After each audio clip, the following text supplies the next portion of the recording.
I'll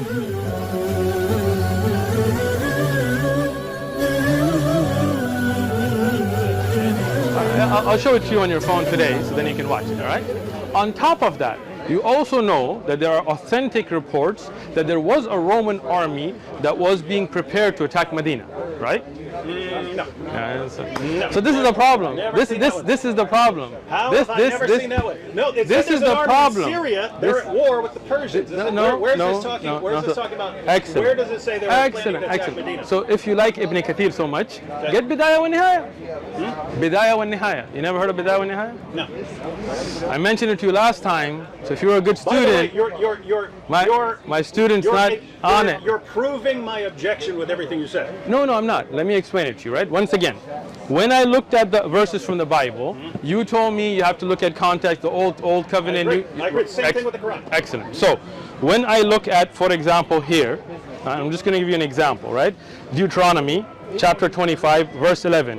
If two men fight together and the wife of one of them draws near to rescue her husband from the hand of the one attacking him and puts out her hand and seizes him by the genitals, yes, then you shall cut off her hand and your eye shall not pity her. So if I was to read up and down this verse in this chapter, I do not find any context other than that that's what we should do, right? But then you will tell me this is the old covenant and the new covenant, and then this writer said this and this, right? So you will take me to other than the chapter itself and the verses around it to explain it to me, right? But when I do the same for you about Quran, the hypocrisy comes out, right? Here, okay, show me here, why can I not do that today? No, show it to me here. Dagas or Damedan. Do you remember? Okay, go ahead. Do you remember? Because it's in the Quran. Okay. Where the Quran quotes a Jewish teaching.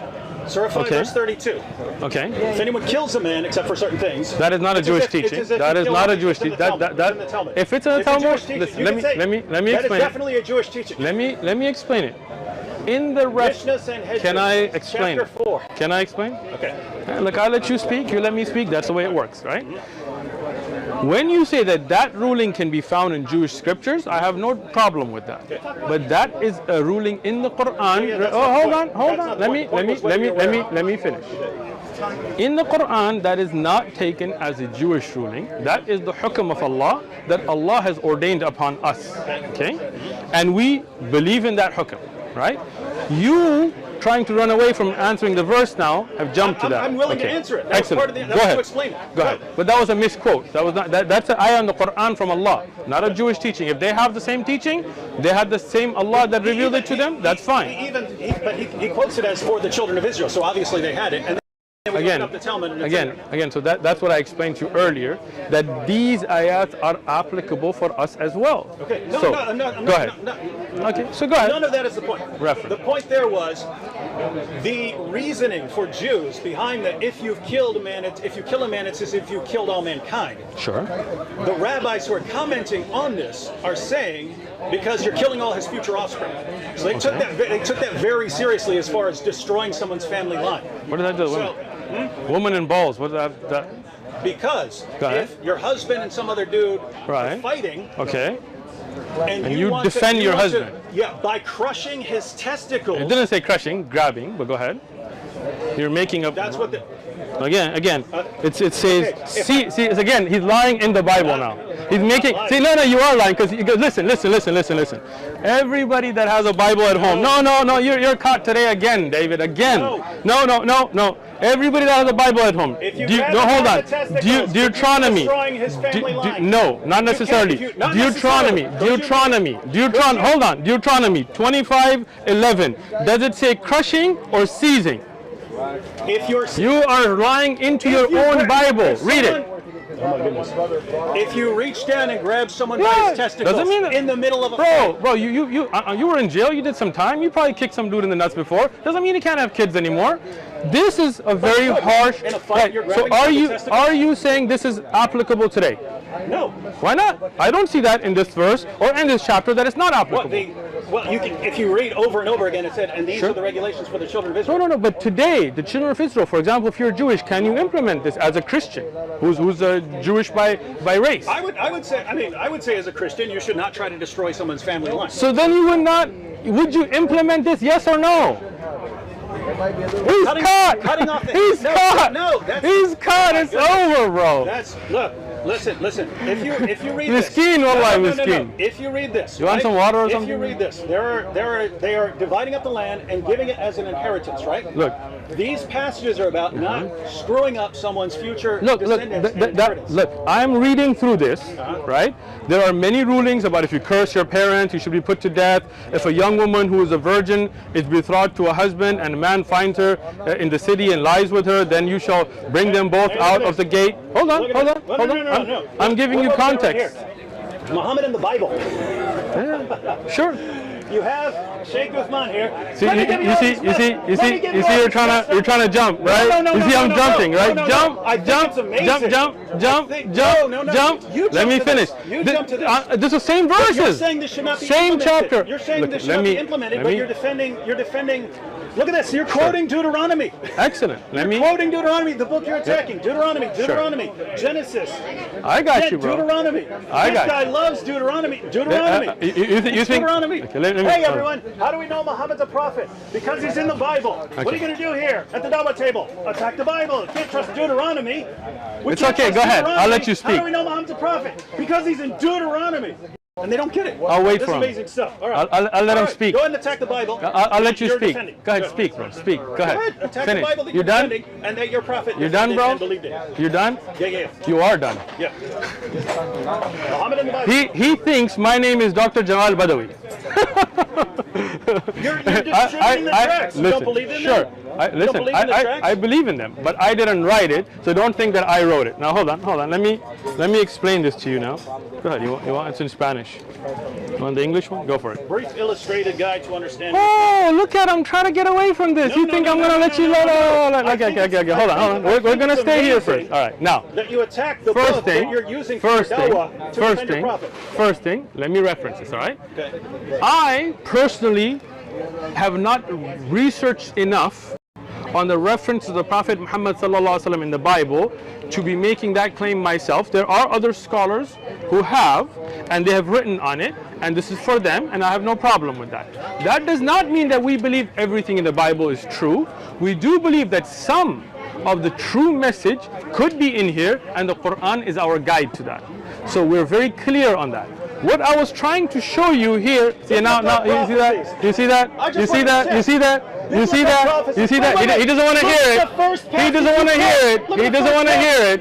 You don't want to hear it. You're about to attack Deuteronomy when Deuteronomy is the defense of the prophet. I am not. Go ahead, attack Deuteronomy, the book where we find your prophet. Are you done speaking?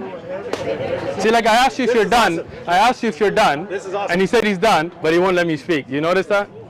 Anybody else notice that? When Sheikh Uthman gets nervous, he starts... oh, you think I'm nervous? You better be nervous. You better be nervous. How do we know Muhammad's a prophet? Because he's in the Bible. What book are we attacking? The Bible. I can tell you're nervous because you're not letting me speak. No, this is awesome. I wanted to draw attention. I got you, bro. I got you. Because here's what I found. You are done. No, here's what I found. You see, he won't let me speak. No. He won't let me speak. You can. I'm trying to. No, you're not letting me speak. You're going on, and every time I speak, you interrupt me and bring new things. You're not letting me speak because you know that you're done. What do you mean done? You're about to attack a book that we are both required to believe in. Let me speak. Okay, go ahead. Okay. Tell us about Deuteronomy. Can I speak? Yeah. Thank you. So, when we talk about the Bible, and I've said this repeatedly, no doubt there's going to be some things in it, like for example the commandment not to worship idols and things that we believe would be from God, and the judge there is the Quran. But no doubt from the Quran and from what we believe and from what you know in your heart, there are things that have been changed. False. So hold on, let me finish now. Let me finish. So for me to say that there is a reference to something that should bring your attention to in the Bible, for example, not worshiping idols and so on, does not mean that I take all of the Bible to be preserved. And I've explained this, but somehow you didn't get it. No, I'm not done. Hold on, put it away, bro. No, I'm gonna speak, bro. I'm gonna speak. I'm gonna speak. Nobody can lie on my God, right? Now, the reason you're jumping here is because you're caught. Now, here in the verses, in the context that we're looking at, I'm not attacking these. All I asked you as a Christian is, should we implement these today? They are in the Bible, that if two men fight and a woman seizes, not crushes, the balls of another, protecting her husband's life, her hand should be cut off and no eye should pity her. But you couldn't answer that, so you try to jump. I said, right? I said no, it should not. Well, why not? We're not under that law system. But where does it say that in the verses? Have you read the rest of the Bible? Oh, exactly. You see that now? You see that now? When I was telling you about the ayah, hold on. When I was telling you about the ayah, you told me I read the verses before it and after it. And when I told you about other ayat, you were like, that's the problem. Is you keep telling me you got to look at other ayat and other hadith and other. I did not. I agreed with you. But here, hold on. But here in the Bible, I am not. It's on tape. Don't worry about it, bro. That's a good thing about recordings, right? I said you go to the other verse. I said you have the close context and you have the wider context. You go through the entire book. And I said you got the historical. So when I talked about jizya, and I talked about the other ayat and the context from the ahadith and what Umar Khattab did, you told me that's a problem with Islam. It's on tape. It's on tape. You're like, because every time I read an ayah, then you tell me look at other ayat. But when I tell you from the Bible, you're hypocritical. Me, or I was not clear enough. Okay. The point I was making, right? You take a excellent. That's what I said. Yeah. I've still never gotten to the actual point. The actual point is, so you have passages like, to you be your religion, to me be my religion, or passages about fighting in self-defense if someone is persecuting Muslims and so on. And then you get to things like fight those who do not believe in Allah. Sure. So you look at the context. You do, absolutely. Excellent. The problem is when you try to arrange these, you can go to the Darus Salam edition of Sahih al-Bukhari. Okay. Go all the way to the very end. So book 9. Okay. Book 9 of Sahih al-Bukhari. You have this essay on how to bring these together by what's his name? Abu Humayd or Ibn Humayd. You heard of him? He was the Chief Justice of Saudi Arabia and the Imam at the Grand Mosque and so on. Okay. So you know, hold on. You know, Bukhari was like way before that time, right? Yeah. We're not talking you're talking about Sahih Bukhari. He makes an attempt to explain how these passages tie together. Which passage are you talking about? The passages of the Quran. Which ones? Like 973, 9123. So this is not in Bukhari then. This is probably like a publisher's note or something. I promise you I'll make my point. I'm making a point here. But you're interrupting before I even made the point. No, I just want to understand what you're saying. Okay, go ahead. So he's taking all these passages and he's basically answering the question, how do we reconcile all these different claims? Because you have some claims where, hey, to you be your religion and to me be my religion. Other passages fight those who do not believe in Allah, right? Okay. And he puts down he arranges things in 4 stages, right? Okay. He says there's a stage where Muslims weren't supposed to fight back. They weren't even supposed to fight in self-defense, right? Okay. And then he says, but then after the move to Medina, then they were permitted to fight in self-defense if people are persecuting them and so on. So like Badr. He says. Well, I'm trying to understand Badr in Medina. You don't know. I'm guessing. Yeah, I'm guessing he would include Badr, right? No. He might include that in stage 3. So stage. You know, Badr is very early on, right? Stage 2, it's where Muslims are permitted to fight. Okay. Then stage 3 was where they had to fight. See, again, just a point. This again shows your ignorance, because the first law of allowance to fight came in Badr. Okay, so the 3rd stage is fighting is obligatory, right? You have to fight in self-defense. Okay. And then the 4th stage he puts is offensive jihad, where you have to actually go out and fight and subjugate people. Right? Okay. So that's how he arranges those. That makes perfect sense to me. Oh, I'm glad you like it. Yeah. So here's the issue. Right? Okay. Here's the issue. We read the Quran verse. That sounds like it's calling to fight, right? Okay. But guess what? You can have all kinds of things and all kinds of books that sound like they're calling to fight. Okay. You got to read them in like context. the Bible, right? So you have an actual, very respected scholar who's putting the essay. Who's this respected scholar? Abu Humayd, the Chief Justice of. He was the Chief Justice of Saudi Arabia. 80s, 90s. No. What happened to Sheikh Baz? No. Dude, you're missing. You're completely misunderstanding. You know who Sheikh Ibn Baz is? You're completely missing. Do you know who Sheikh Abdul Ibn Baz is? You're either deliberately. Look, listen. The Chief Justice of Saudi Arabia in the 80s and 90s is Sheikh Abdul Ibn Baz. the head mufti? We'll just look up Ibn Humayd. Sure. Okay. So let's look up. All right, go for it. But okay, but go ahead, finish your point. So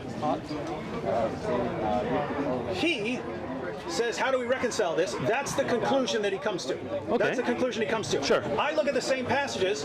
That makes perfect sense to me. Right? Okay. And so once you have that timeline, then there's basically one more question about how you would apply that. Go for it. And the question is, once you've gone through these 4 stages, are you just in stage 4 and then that's stage 4 forever? So fighting. So why didn't you ask this? Yeah. No. So I'm here to help you, bro. You said I'm your favorite sheikh, but you don't ask. By the way, this is I all got response you. to something. I got you. Hold on. Let me finish. Let me ask. Go ahead. Right? So, 1, do these 4 stages apply in such a way that once you've reached stage 4, the other 3 stages do not apply? I got your answer. No problem. Or is this contextual? In other words, Muslims who are in sort of a situation like Muhammad was in Mecca, where he's totally outnumbered, and therefore you're not fighting back, would be under that sort of rule.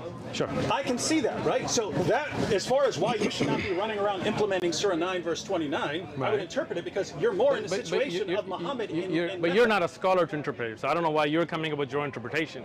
I'm giving you his interpretation. No, you aren't. That's not what he said. That's not what he said. You are giving, David Wood are interpreting when you shouldn't.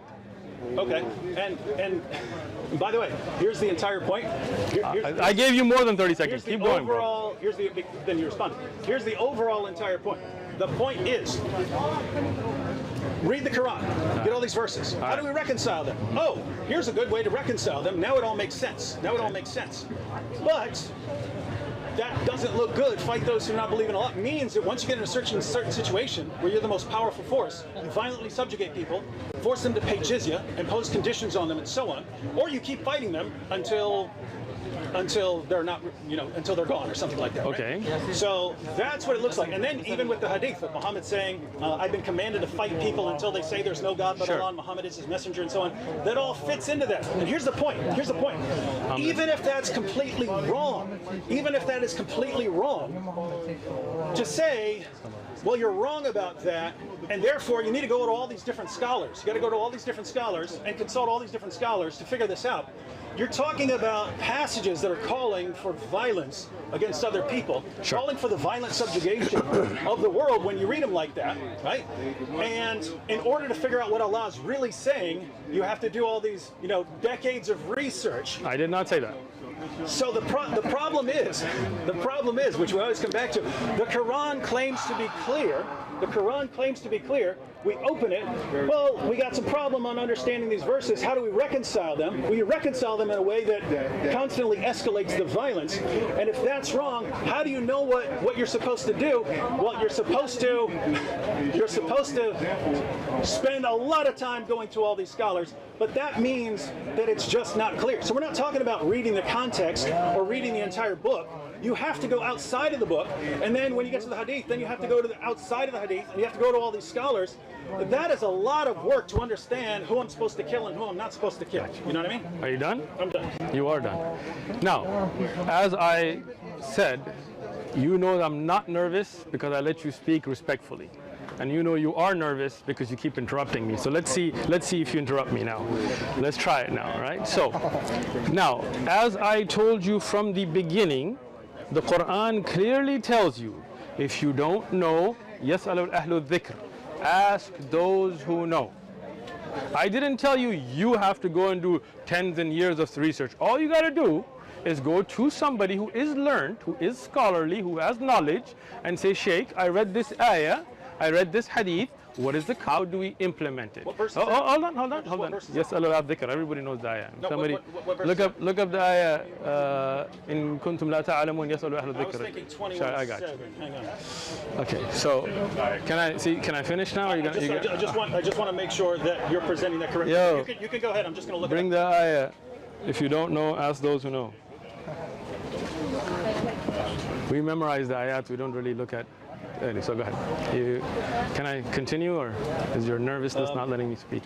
No. All right, there you go. Just wanna make sure. So as I said earlier, and I continued saying, and you're still not listening, that the Quran gives you the solution from all this confusion, which is when you don't know something, you don't have to go and study yourself for 10 and 50 and 20. I never said that. You put that in my mouth. What I said is you go to the people of knowledge and ask them. So not to Allah. Of course, Allah subhanahu wa ta'ala ordered you to do that, right? So just like when I asked you about the Bible, you told me read the rest of the Bible, and you told me that this covenant was explained by this, and this by this, and this scholar said this. In that way, when we as Muslims read an ayah, we don't assume from it without understanding the fiqh of it. Okay?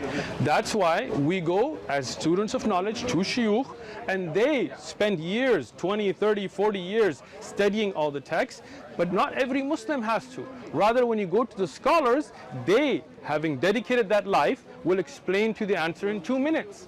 If you, David Wood, had just come to me and said, explain to me jizya, then I could sit with you and give you all the different ayat, all the different ahadith, all the different aqwal, and in a few minutes you would have had your answers. But you didn't want the answers, you just wanted to make videos. If you wanted to know about fighting in Islam, we have whole abwab, whole chapters on jihad and qital that bring all those verses and all those ahadith and explain what's nasikh, what's mansukh, what's early, what's later, right? So that's not an issue. What you're doing is, instead of looking at the fiqh, the implementation, you're trying to go to these verses, and you are not looking up these verses randomly. You are getting these in order to attack, and then you're digging from there. You do that, right? I got you. I would not. You would not go to the Bible. I would not. To attack, right? Again, once again. By the way, hold on. No, I just want to know, is that the verse you were quoting with the ask those who possess the message? So the dhikr, yeah, the dhikr. Ahlul dhikr in kuntum la ta'lamun. Yes. Well, this is talking about. Isn't this talking about Christians and Jews? It is not. Before also the messengers. You see how he's trying to change the subject now? No. Can I finish what I'm saying and then I'll explain the ayah to you? Okay, go ahead. Go ahead. Thank you. And this is a Yusuf Ali translation? Seriously? You use the Yusuf Ali translation? You don't like it? Yusuf Ali was Ismaili. You know that, right?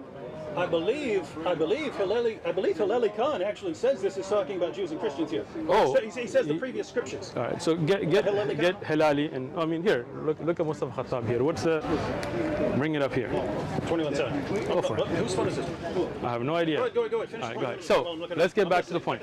When you talked about the 4 stages that you're speaking about, which is not in Sahih al-Bukhari itself, you're talking about somebody's commentaries note, right? Now he's making sense of all of this. Sure. So let me explain this to you. No doubt there was a time when fighting was forbidden, right?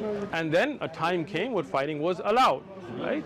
And then the time came that fighting was implemented against certain situations. But if you want to know whether these are stages that cannot go backwards and cannot reconcile between the stages, then the easy thing is to see how the Prophet ﷺ dealt with it. Are there Christians and Jews and tribes that Rasulullah ﷺ continued to have treaties with?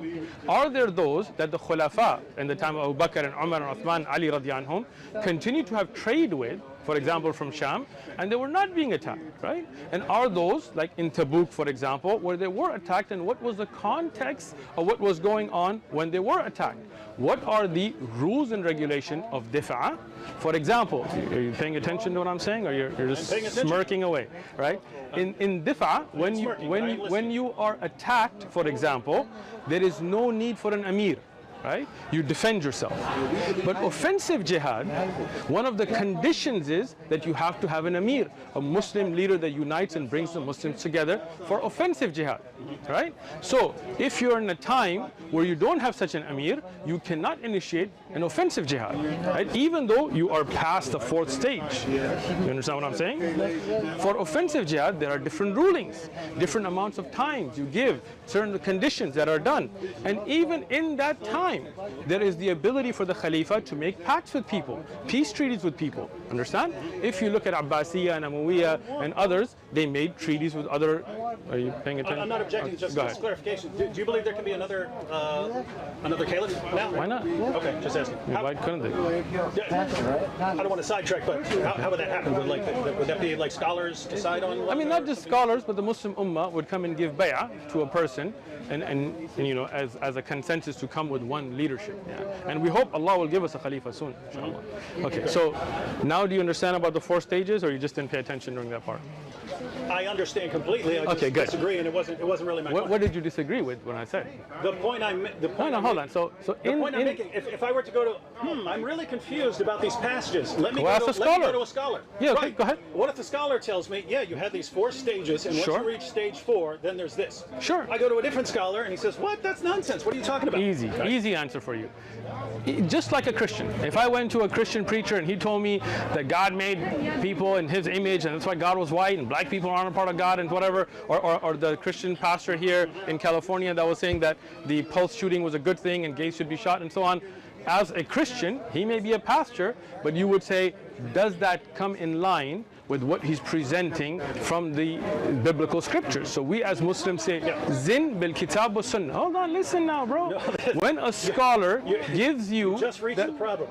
Okay. When a scholar gives you clear evidences from the Quran and Sahih Ahadith, then that's the scholar you should follow. When a scholar misinterprets Quran and you can see the evidence is being presented, but I'll give you an example. Let's say a scholar tells you, light this guy on fire, right?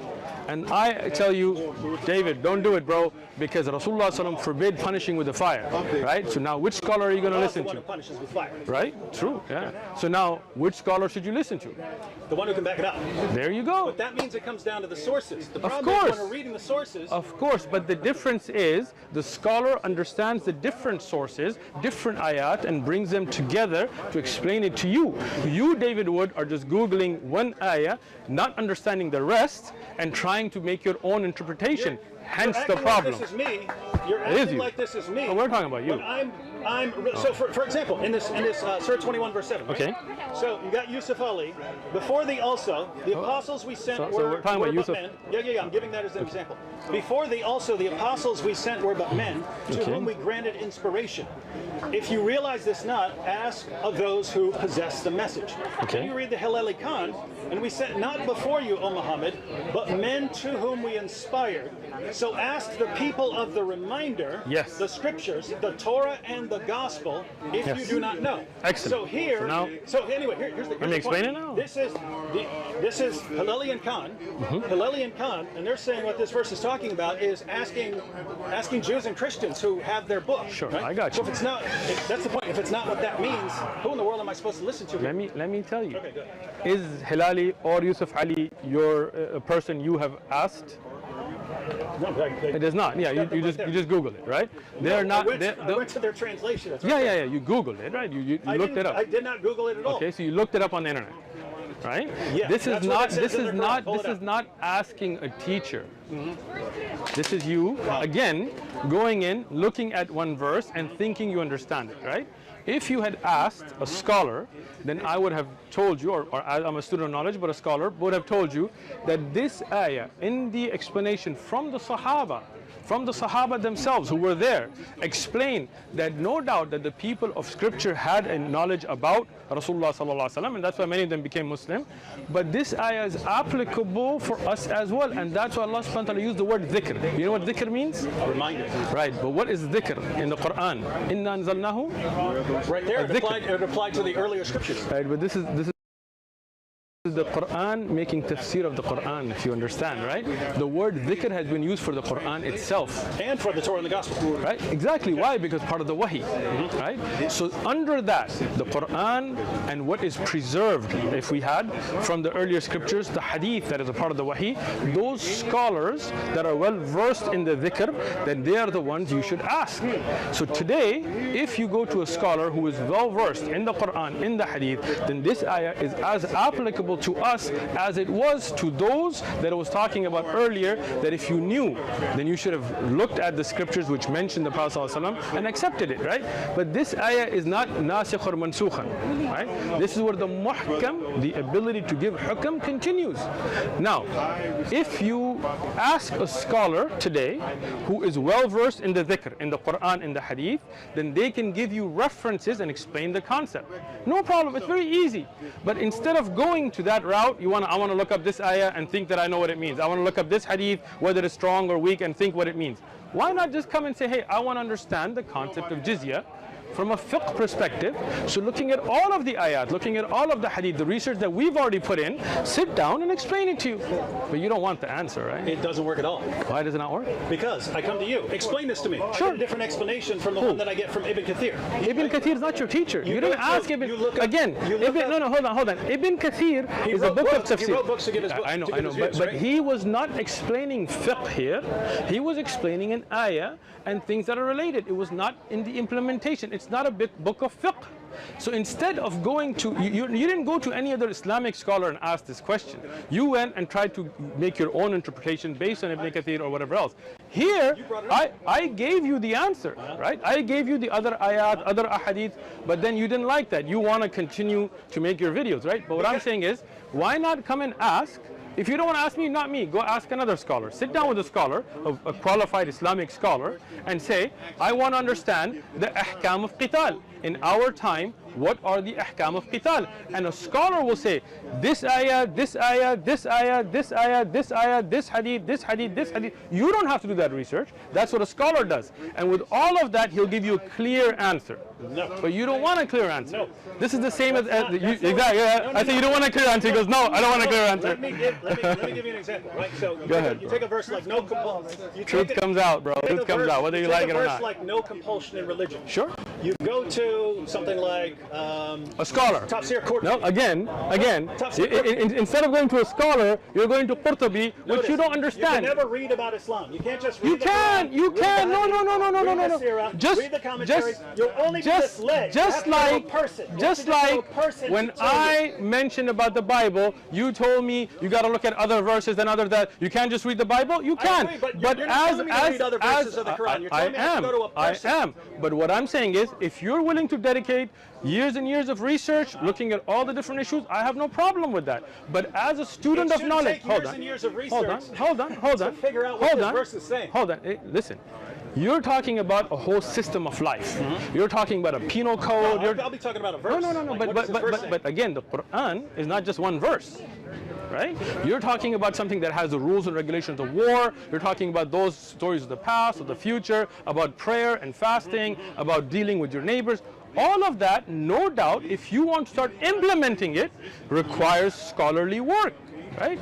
There are ulama from the time of the Prophet ﷺ, Ibn Abbas, Ibn Mas'ud, that were the scholars amongst the Sahaba. And when a companion didn't understand the ayah, he would go to them. That's why Rasulullah ﷺ said, take the Quran from Ibn Mas'ud and Ubay ibn Ka'b and others, right? So you would go to them.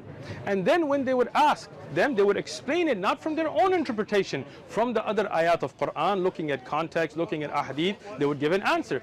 Today, for example, if you want to get a medical question answered, you have no problem going to a doctor. You don't say, why can't I just pick up Grey's Anatomy and make my own insertion into my liver, right? But no doubt the hereafter and Islamic laws is something that's complicated because you're implementing. If you just want to read for your own spiritual benefit, read the Quran all you want. But if you want to implement Islamic jihad laws or hudud, then you need to go.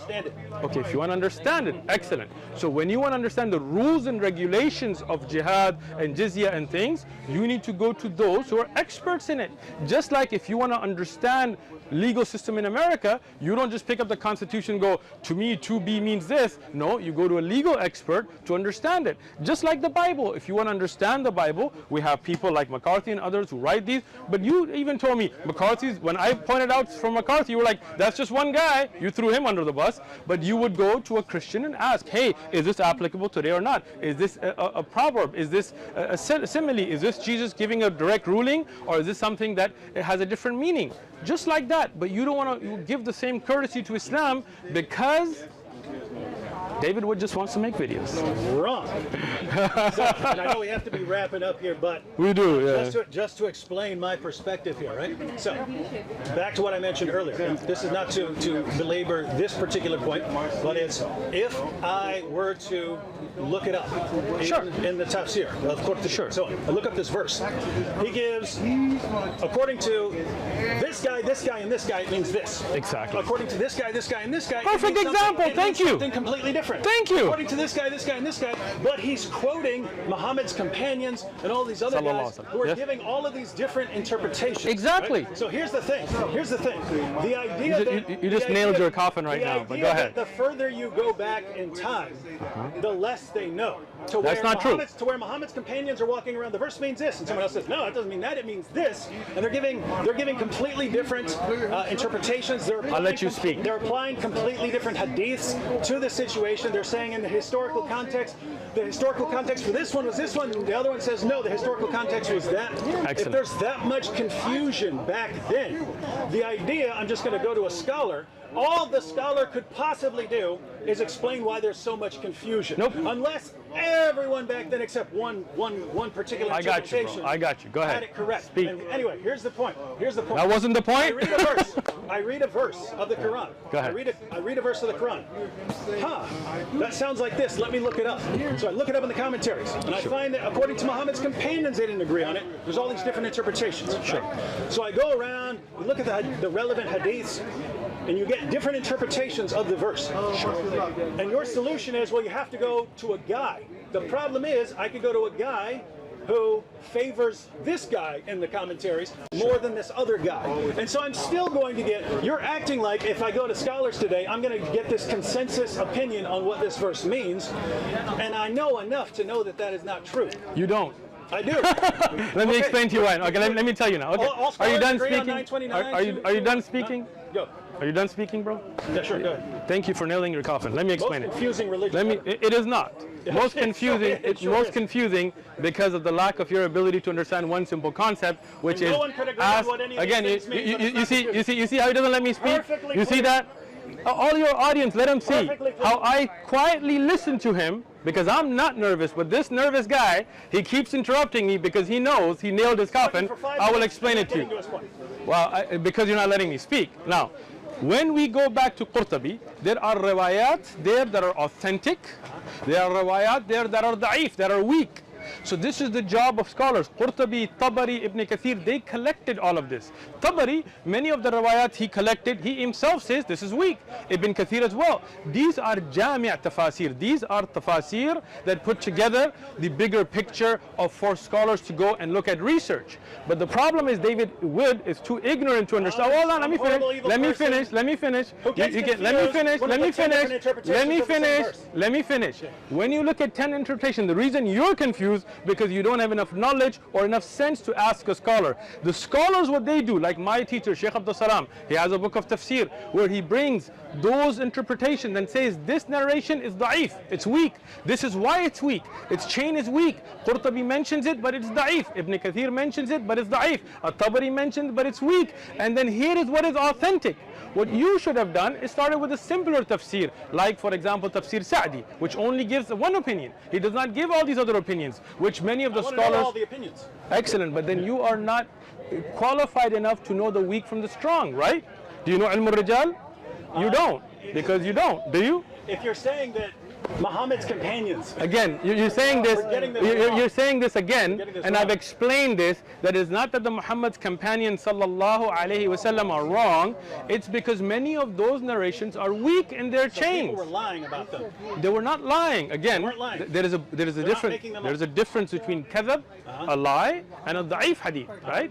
But when something is not authentically established, we don't rely upon them. You understand? It's not that the companion is lying. It's that people make mistakes. People like yourself. It's a lot of mistakes. People. You make more mistakes than them, so don't get carried away. You took. You did. You took Ibn Abbas's narration of one ayah and plugged it somewhere else, right? Muslims did. No. So they made a mistake. Who made that website? You don't know. You're the one who told me You don't know. You told me it's a Shia website. Because of the name, right? And Muslim, listen, I didn't make that claim. It could be. But you're making a claim it's Muslims without knowing. This is your false assumption, right? But that ayah has not been explained by Ibn Abbas. You falsified that by misreading a website. Now, like that, there are other people, by trusting somebody you don't know, which is funny. Anyway, is making the mistake of trusting all these different commentators. No. Again, once again, no. Once again, no. Let me finish. Let me finish. You see, if Qurtubi gives 10 interpretations, and these are all traced back to Muslim scholars, right? If he gives 10 interpretations and 9 of them are wrong, sure. That means means that the false information and the mistakes are massively outnumbering. Let me explain this again. The truth. When there are 10 narrations, there will not be 10 different opinions. It will be, one will say, for example, it's Makki, one will say it's Madni. One will say this is for this ayah, this is for this ayah, right? So it's not like there are 10 different interpretations, but there may be weak narrations. Qurtubi, Tabari, these are research level books. These are not supposed to be just for people like yourself who don't know Sahih from Da'if, that they go and think they know. Hold on, let me finish. Again, once again, read the Quran all you want. Read the Hadith all you want. But when you don't know, ask those who know. That's why you should have a teacher. That's why you should have shuyukh who dedicate their life to understand what is strong from weak. Because what happens when you don't, like Christianity today, when you get 3 Christians, you get 4 different Christian beliefs because everybody wants to make up their own beliefs, right? No, I'm giving an example to understand, right? But in Islam, alhamdulillah, Allah protected the Quran, one, with the Arabic language, so we can learn it and understand it, so we can know the meanings of words. Yes, we can. Secondly, we have, alhamdulillah, the Quran that explains the Quran. We have ayat that make tafsir of ayat. Alhamdulillah, there are things where there are clear, sahih, authentic ahadith from Rasulullah sallallahu alaihi wasallam that explain the ayah. There are authentic narrations from Sahaba and Tabi'un and the ulama of Islam that took these, right? But the problem is that they do. The problem is, let me finish, bro. I'm saying no, they don't. Let me finish, right? When you look at the meanings of words, Jami' al-Tafasir will give you everything that is reported, right? But no, for example, no scholar in Islam says Qul huwallahu ahad doesn't mean that Allah is one. Right? No scholar does that, right? Rather, they come to a consensus, ijma', and much of tafsir is bil ijma', is by consensus, and kutub of tafsir explain that. But your problem is you don't want to ask somebody who knows. You want to go and read here and read there, misunderstanding those ayat, and then try to implement it. It's very simple, very simple. The most confusing religion out the there. people of knowledge. Is that difficult for you? Well, let me slow it down. Ask the people of knowledge. You want sign language? You want me to do sign language for you? If I go to कौन सी ज़बान बोलो यार? उर्दू बोलो. I go to a Maliki scholar. You think Malikis and Hanafis have difference in tafsir? That's how ignorant you are? Whoa. Well, you're the one talking about implementation. Yeah. So if you're talking about executing apostates, excellent. They do have differences. What's the Maliki opinion? Can you name me one Maliki fiqh book? Name one Maliki fiqh book. You will win right now. Name one Maliki fiqh book. Name one Maliki fiqh book. Just one. Let me break this down. Name to me one Maliki fiqh book. Not the point. You can tell me if I'm wrong. He doesn't know. Tell me if I'm wrong. He doesn't know a single. Okay. Name me one. No, I'm not. I'm showing your ignorance. Name me one Shafi'i fiqh book. Just answer. Name me one Hanafi fiqh book. Name me one Hanbali fiqh book. Name me one Zahiri fiqh book. You don't know a single fiqh book's name. He knows what the issue is coming. He knows what the issue is coming. Go ahead, bring it. You go to one of these schools. Okay. It says that if you're going to execute someone for apostasy, okay, you have to give them a waiting period. Okay. A certain number of days, right? All of them said that, but okay. No, some of them say you don't have to. Who? I would have to look it up.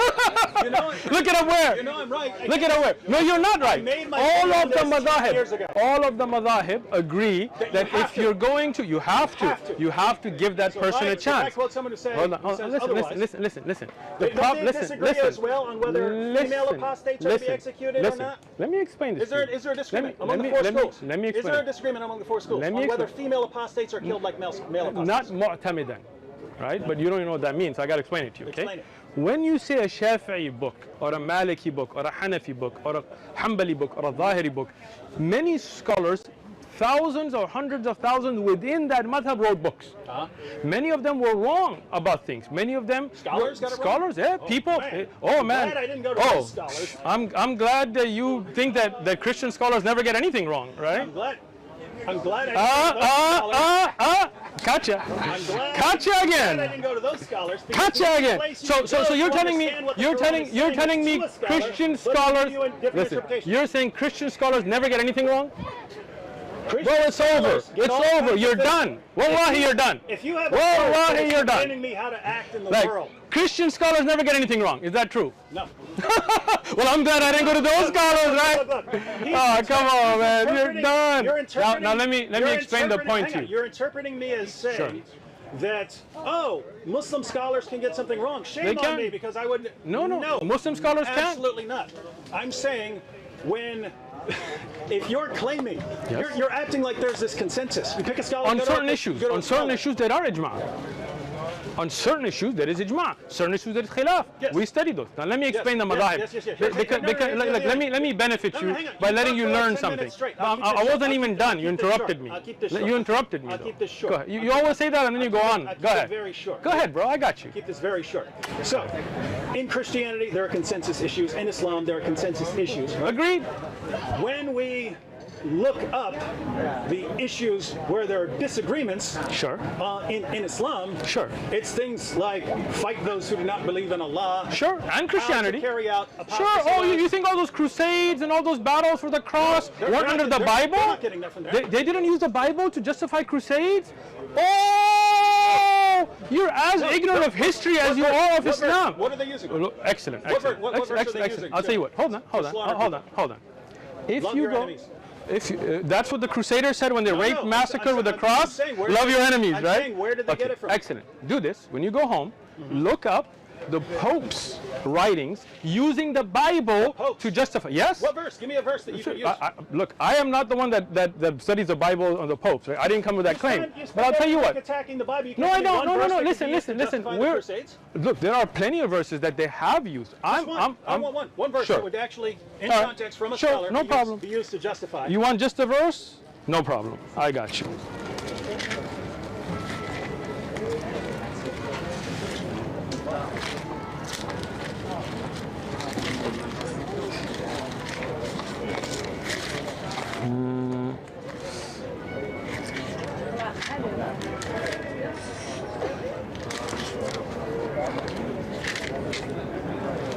Unlike you, I don't Google things. I look up the actual books. It'll take me a minute. I'm waiting. All right, good. You're in the wrong section. I'm not.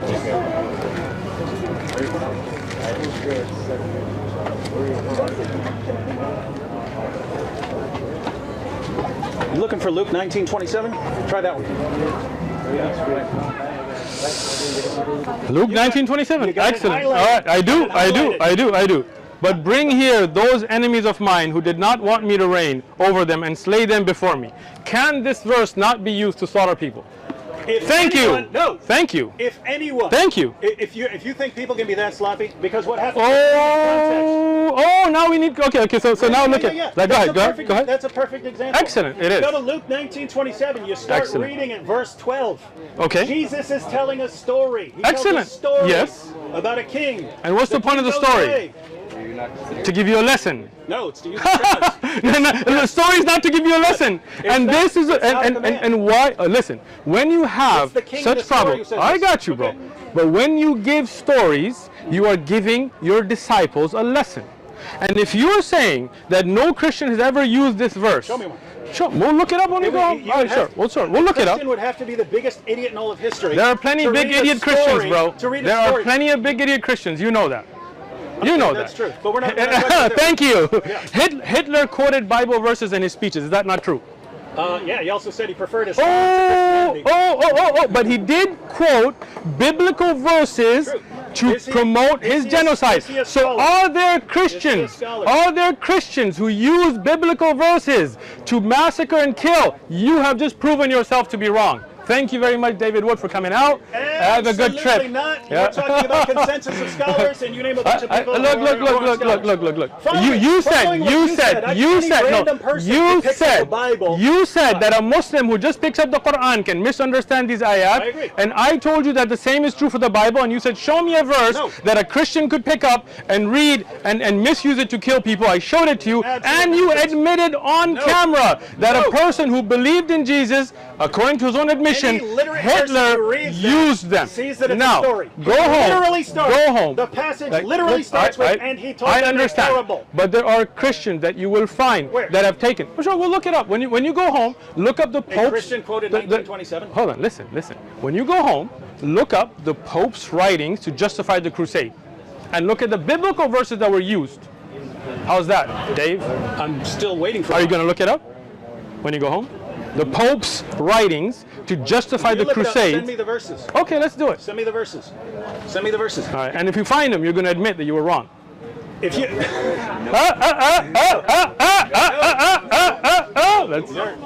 Still not understand the point. You're talking. If I find you what you're asking for, will you admit you're wrong? Yes or no? It's a pretty simple question, Dave. If you show me. If you show me that popes use the Bible to justify massacring people. Not the challenge I issued. Not the challenge I issued. Why not? The challenge I issued was you have all of these disagreements on things like carrying out apostasy laws and things like that, right?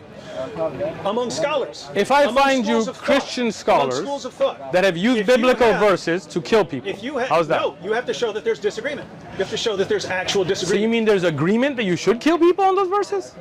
No. So I'm assuming if somebody misunderstood it, like the Pope, that there are others who would disagree with him. Not? No. You're still not getting the situation. If I find you the Pope, give me an example. If some Pope said the reason we're going to go kill people, the Muslims, is because Luke 19:27 says it. Okay. Right? Okay. Reading the passage would show that that guy's an idiot who happens to be Pope, right? The same thing with any scholar. All right. Okay. Reading Surah 9, verse 29 in context and saying, fight those who do not believe, means that at least once you reach a certain stage in society, you're supposed to fight those who do not believe in Allah, and you read the commentaries. Someone concluding that is not an idiot. So if a Christian, that's the point. There are reasonable interpretations of these. There's no reasonable interpretation. You are saying that if a Christian scholar takes that to be a problem and say the lesson here for us to learn is that you kill those that didn't want you to reign, and that's why we're going to kill those Muslims, Spanish Inquisition and all of that were supported by biblical verses by Christian scholars of the time, right? If I prove you that, will you admit you're wrong? You did not. You still won't. You did not listen. You did not listen to anything I just said. I did. But you just don't want to admit because you know I'm going to prove it. You know I'm going to come back with evidence. If a Pope were to quote 1927, when the context shows there is no possible way to interpret it that way. Why not? What if the Pope feels, as a scholar, the same thing? If a Muslim scholar quoted some verse and completely destroyed the context, the next verse destroyed it. Exactly. Right? This is not the next verse, okay? But this is the issue, right? This is the issue. When I showed you all those other verses as well, the problem was that you were all like, well, read the other part, read this, read that, right? And there are Christians, scholars and others, experts in the Bible that have used biblical verses to carry out horrible, horrendous crimes. And now when I am telling to you that I'll bring you those evidences, names and which verses and everything, you are still trying to find a back way out because you know I'm going to find it and you know you're going to be proven wrong again. You missed the point entirely. I'm saying you take any of these verses and say this means we should go kill people. You would have to either be insane or have some all those Christian scholars were insane. Here's what you could say about Christianity and Islam. There are people who have agendas who will knowingly distort the meanings of verses in order to get what they want. I'm sure you'd say that about ISIS, right? That they're distorting passages. I agree with you. I agree with you. So you would say there is no Christian that sincerely believed that killing homosexuals is a biblical order on us. If a Christian tried to apply that today, I would regard him as insane. Really? Or massive agenda. So Mr. Anderson, the Christian preacher from Arizona, who did say that homosexuals should be put to death. You haven't watched his video? No. Preacher Anderson, go watch his news footage where he shows the Bible and says that is the ruling in Christianity There's no ruling in Christianity. You'd have that's to go what he to said. the Old That's what he said. And therefore he showed ignoring the entire New Covenant. So now you are caught on tape. I'm not caught. A Christian preacher. He is a scholar of the Bible. Scholar? Yes, he is. He feels he is. Yes. He feels he is. Oh, he has a large following. He has degrees. He has right. So now he's caught. Now he's caught. Watch him run. A Christian scholar, a minister with a following, using the biblical verses, feels that the order for him is that, with context, is that homosexuals should be put to death. So you're saying, so which one is he? Which one is he? You think so? I don't know. I'm not going to assume that. Some people don't. So Preacher Anderson, David Wood is saying you're either insane or have an agenda. I am. Right. Check. You guys. I'll tell you what. You guys work it out amongst your Christian selves then, and then come to us and talk about it. Yeah, and thank you very much. Tell me, how many Christians are executing homosexuals? Plenty. Yeah, plenty. You haven't been. You haven't been. No, wait. Listen. You haven't been to South Sudan. You haven't been to Russia. You haven't been to other places where there are homosexuals being killed in the name of Christianity. You haven't. Yeah, there are. Of course, we already agreed earlier that many people can misunderstand things, and people's actions are not an evidence. But scripturally, can people misunderstand the Bible? Even scholars, you have been proven, and you threw the poor Anderson guy under the bus. Preacher Anderson, even though I may not agree with you on a lot of things, but I do feel pretty bad that David threw you under the bus. Have a great day, David. That's from the guy who throws Ibn Kathir under the bus. I did not. I explained the weakness in the narration. I love Ibn Kathir, and I love Allah, and I love Rasulullah sallallahu alaihi wasallam. And says, I can't believe Deuteronomy, Exodus. Look at these horrible teachings. You know you got caught, bro. You know the example ended your point, and now you just want to make your voice bites, make your sound bites. No, go to any scholar. I told you earlier, I wasn't talking. I'm a student of knowledge. Go speak to a scholar. No problem. Any scholar? A scholar who will give you answers with evidences, yes. Ahlul dhikr.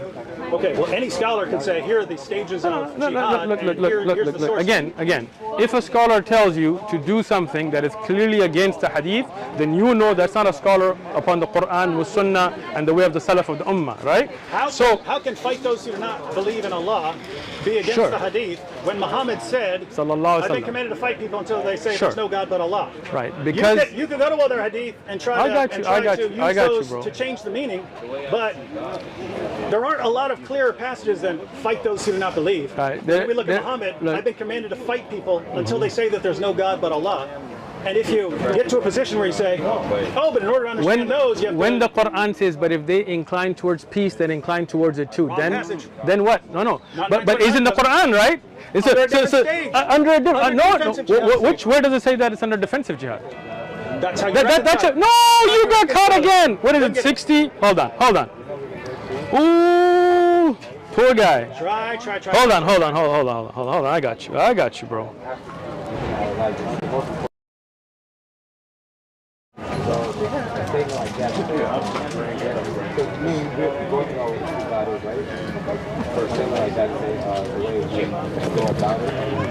Oh, poor Dave. Keep going. I got you, bro. Don't worry about it. 8. Surat Anfal, the spoils of war. He just said this is defensive jihad time, right? Nope. Surat Anfal is defensive jihad. This is the first time I've heard that tafsir. So, in number 60, this is defensive jihad for him. Prepare against them what you believers can of military power and cavalry to deter Allah's enemies and the enemies as well as other enemies unknown to you but known to God. This is offensive right now. Whatever you spend in the cause of Allah will be paid to you in full, and that you will not be wrong. He just considered this defensive type. But if the enemy, in an offensive jihad time, if the enemy is inclined towards peace, make peace with them. Boom. Not the final revelation. Before. Whoa. So this is defensive jihad? This is a defensive jihad ayah? Yes. Preparing for war and getting seeds for war or defensive jihad ayah? Are you going out and subjugating the world? Are you fighting people? Surat Anfal. The spoils of war. Which came later? Spoils. Surah 8 or Surah 9? Which one came later?